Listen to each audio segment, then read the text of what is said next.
Welcome to Mama Mabel's Caregivers podcast, where we hold space for all caregivers, whether you are at the beginning of your journey, the middle of your journey, or at the end of your journey. I am Talisa Angel Garcia, the creator and host of Mama Mabel's Caregivers podcast.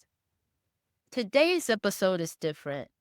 I'm sharing this intimate podcast episode in honor of my beloved mother, Mabel, on what would have been her 69th birthday, January 6, 2026.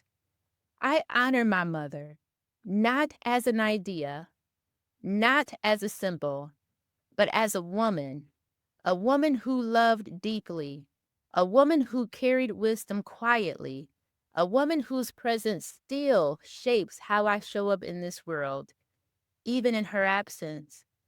This podcast carries her name, not because she was perfect, but because she was present, because she loved deeply, because she gave care in ways that didn't always ask to be seen, but were always felt. I dreamed of her recently, and in that dream, I learned something that grief doesn't always teach us gently. The people we love don't always walk beside us forever.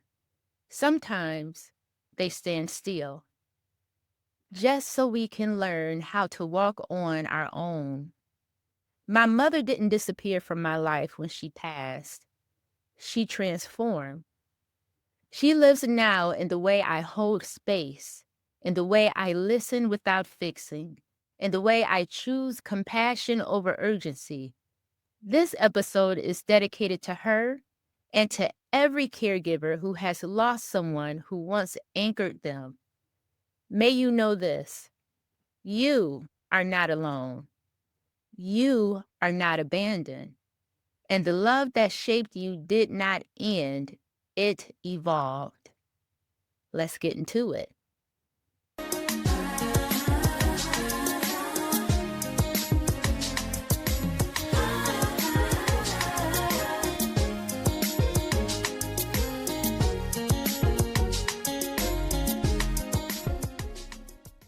My mother, Mabel, had a way of loving that was quiet but unwavering.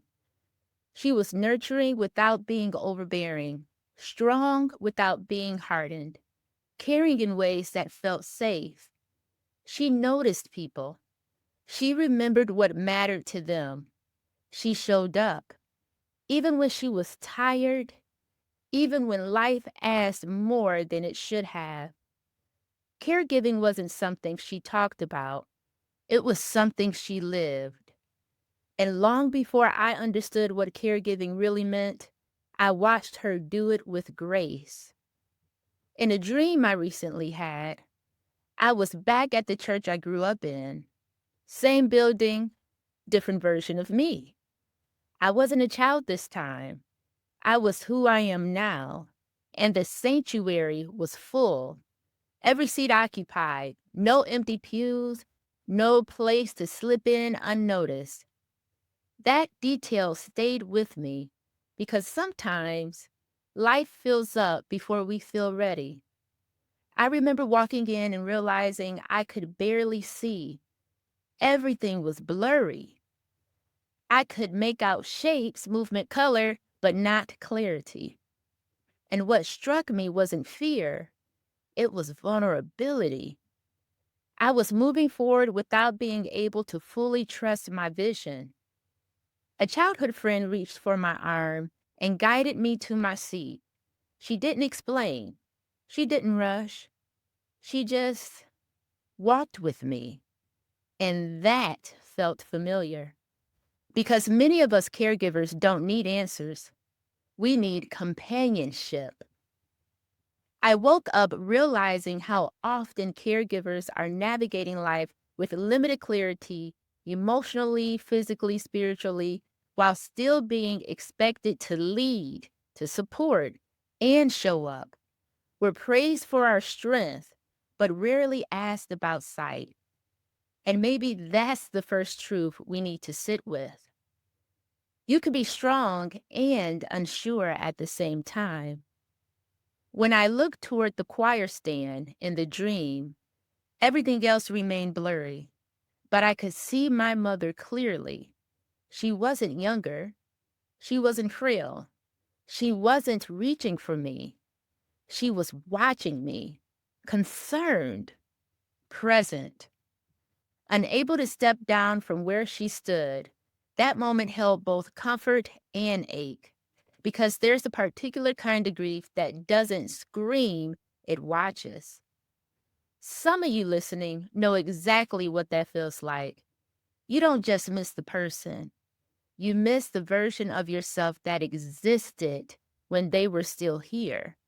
You miss being someone's daughter, someone's child, someone's partner in life, someone who didn't have to carry everything alone. And no one prepares you for the moment when grief shifts from loss to leadership. Later in the dream, I found myself outside the church, standing near a bus. People were lining up, two lines facing each other. Everyone from the service was there, including my mother. I broke from the line and walked toward her. I didn't hesitate. I didn't question it. I just knew I needed to reach her, touch her, feel her warm embrace. But when I finally got there, she wasn't there anymore. She vanished. Instead, I was standing in front of an elder woman with gray locks, steady presence, eyes that carried stories I couldn't yet name, and my heart sank. Not because Mama was gone again, but because something had changed. Here's what I realized after sitting with that moment. Sometimes what we're grieving isn't the person, we're grieving the role they played in our lives. And when that role shifts, even into wisdom, it still hurts. Caregivers understand this deeply.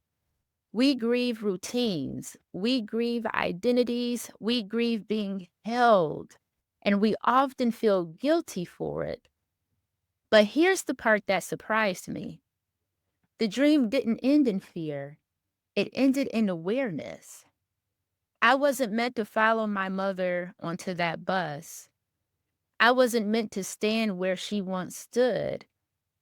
I was meant to walk forward, carrying what she gave me. And maybe that's what leadership looks like for caregivers. Not replacing those who came before us, but extending their love through how we show up now. So today, on my mother's birthday, this episode is for her and is for every caregiver who is learning how to walk forward with love that no longer has a physical place to land. If you're grieving, if you're tired, if you're carrying more than you ever imagined that you would, please hear this. You are not lost. You are in transition. You are not failing. You are evolving.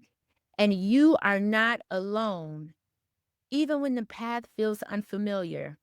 The love that shaped you is still alive in how you show up today. Thank you. Thank you for sitting with me today. Happy birthday, Mama Mabel. Your love continues.